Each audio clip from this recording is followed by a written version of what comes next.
Speaker sir, చాలామంది సభ్యులు కొత్తగా ఎన్నికైన వాళ్ళు కలిసి అన్న ఈ ప్రభుత్వం వచ్చిన తర్వాత ఫలితాలు వచ్చిన తర్వాత మాకు స్వేచ్ఛ వచ్చింది, మేము స్వేచ్ఛగా మా ఫోన్లలో మాట్లాడుకోగలుగుతున్నాము.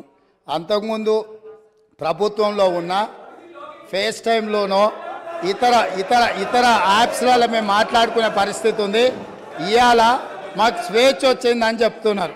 సో వాళ్ళు ఈ విషయాలన్నిటిని కూడా పరిగణలోకి తీసుకుంటే వాళ్ళకు ఏం జరిగిందో, మార్పు వచ్చింది ఏందో కూడా వాళ్ళకు అర్థమవుతుంది అధ్యక్ష. అదేవిధంగా అధ్యక్ష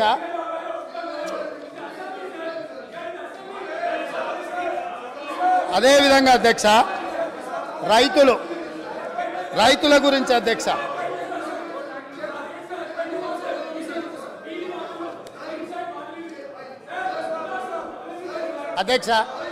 పదే పదే రాష్ట్ర ప్రభుత్వము రైతును రాజును చేసినామని మాట్లాడుతుంటుంది అధ్యక్ష. నేను కొన్ని వాస్తవిక విషయాలు ఈరోజు నేను మీ ముందుకు తీసుకురాదలుచుకున్నాను అధ్యక్ష. రాష్ట్రంలో రైతుల ఆదాయం పెరిగింది, రైతుల ఆత్మహత్యలు తగ్గినాయి, రైతుల వలసలు తగ్గినాయి, రైతులు పండించిన పంటకు గిట్టుబాటు ధర ఇస్తున్నాము, సాగునీటి ప్రాజెక్టులు నిర్మించడం ద్వారా 1 కోటి ఎకరాలకు నీళ్ళు ఇచ్చినామని పదే పదే ఆనాటి ప్రభుత్వం ఈనాటి వరకు ఒకే అంశాన్ని పదే పదే ప్రస్తావిస్తున్నారు అధ్యక్ష. నేను కొన్ని వాస్తవ విషయాలను ఈరోజు మీ ముందు పెట్టదలుచుకున్నాను అధ్యక్ష. ఈరోజు దేశంలో ఉన్న రాష్ట్రాలలో రైతుల యొక్క ఆదాయం గురించి మనం చర్చించినప్పుడు తెలంగాణ రాష్ట్రము ఈ దేశంలో ఉన్న రాష్ట్రాలలో రైతు ఆదాయంలో 25వ స్థానంలో ఉంది. ఇది నేను చెప్పడం లేదు అధ్యక్ష. రాజ్యసభలో కేంద్ర ప్రభుత్వము ఒక ప్రశ్నకు సమాధానం ఇస్తూ రైతుల యొక్క ఆదాయాన్ని లెక్కించినప్పుడు తెలంగాణ రాష్ట్రంలో ఉండే రైతు యొక్క ఆదాయము 9,403 రూపాయలు. అంటే ఇది మొత్తం దేశంలో ఉన్న అన్ని రాష్ట్రాలలో 25వ స్థానం. అత్యధికంగా రైతు ఆదాయం ఉన్న రాష్ట్రం ఏదో తెలుసా అధ్యక్ష? మేఘాలయ 29,348 రూపాయలు. అంటే రైతు ఆదాయంలో 25వ స్థానంలో ఉన్న తెలంగాణ రాష్ట్రము ఆనాటి పాలకులు ఈ రాష్ట్రంలో రైతులు బాగున్నారు, బాగుపడ్డారు అని ఏ రకంగా చెప్తారో ఈరోజు వాళ్ళకి చెప్పాల్సిన సమాధానము వాళ్ళు ప్రజలకు చెప్పాల్సిన అవసరం ఉన్నది అధ్యక్ష. అదేవిధంగా అధ్యక్ష, రైతులు ఎన్సీఆర్బి లెక్కల ప్రకారము దేశంలోనే మొదటి స్థానము లేదా 2వ స్థానంలో ఈ 10 సంవత్సరాలు రైతు ఆత్మహత్యలల్లో ఎప్పటికప్పుడు మొదటి 2 స్థానాలలోనే తెలంగాణ రాష్ట్రం ఉంది. 8,000 చిల్లర రైతులు ఆత్మహత్యలు చేసుకున్నారని ఎన్సీఆర్బి లెక్కలు చెప్తున్నాయి అధ్యక్ష. రాష్ట్ర ప్రభుత్వమే రైతు బీమా పథకం తెచ్చినాము అని గొప్పగా చెప్పుకున్నారు అధ్యక్ష. రైతు బీమా పథకంలో సార్ నేను చెప్పకముందే ఎందుకు లేస్తున్నారు సార్ వాళ్ళు? ఎందుకా ఉలికిపాటు?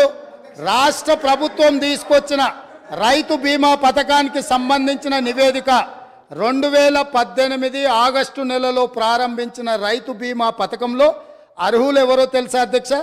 18 సంవత్సరాలు నిండిన వాళ్ళు, 60 సంవత్సరాల లోపట ఉన్నవాళ్ళు. ఎంతమంది రైతులు చచ్చిపోయినారో తెలుసా అధ్యక్ష? వీళ్ళ లెక్కల ప్రకారము నెంబర్ ఆఫ్ క్లెయిమ్స్ వచ్చేసి, నెంబర్ ఆఫ్ డెత్స్ వచ్చేసి 1,21,965. ఇప్పటి వరకు వాళ్ళకు వచ్చింది 1,19,081. అంటే 2018 నుంచి 2023 ఆగస్టు నెల వరకు 1,21,000 మంది రైతులు చచ్చిపోయినరు. ఏ వయసు ఉన్న వాళ్ళు? 18 సంవత్సరాలు పైబడిన వాళ్ళు, 60 సంవత్సరాల లోపల ఉన్నవాళ్ళు. అంటే ఇవి ప్రభుత్వం చేసిన హత్యలు కాదా అని నేను అడుగుతున్నా అధ్యక్ష. ఇదా రైతు ప్రభుత్వం? 8,000 పైచిలకు రైతు ఆత్మహత్యలు జరిగినాయి అని ఎన్సీఆర్బి నివేదిక. అదేవిధంగా ఈరోజు ఈ రకమైన రైతు ప్రభుత్వము, ఇది రైతు ప్రభుత్వమా? ఈ ప్రభుత్వంలో లక్షల మంది చచ్చిపోతుంటే రైతు ఎందుకు చచ్చిపోతాడు అధ్యక్ష? రైతు బ్రతికుండడానికి సహకరించాలి ప్రభుత్వం. రైతు బ్రతికుండడానికి ఏ రకంగా ఆదుకోవాలనో ప్రణాళికలు ఉండాలి.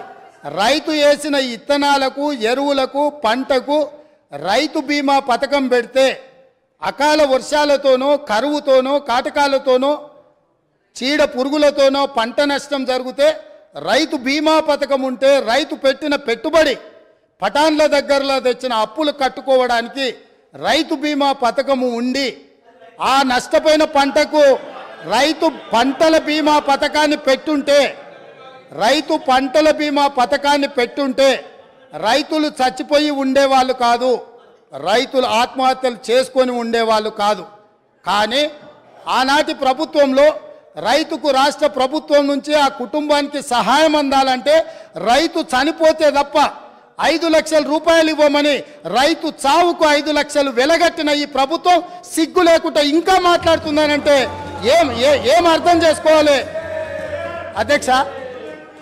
ఇప్పటికైనా ఎప్పుడైనా రైతు పెట్టుబడికి రాష్ట్ర ప్రభుత్వం భరోసానివ్వాలి.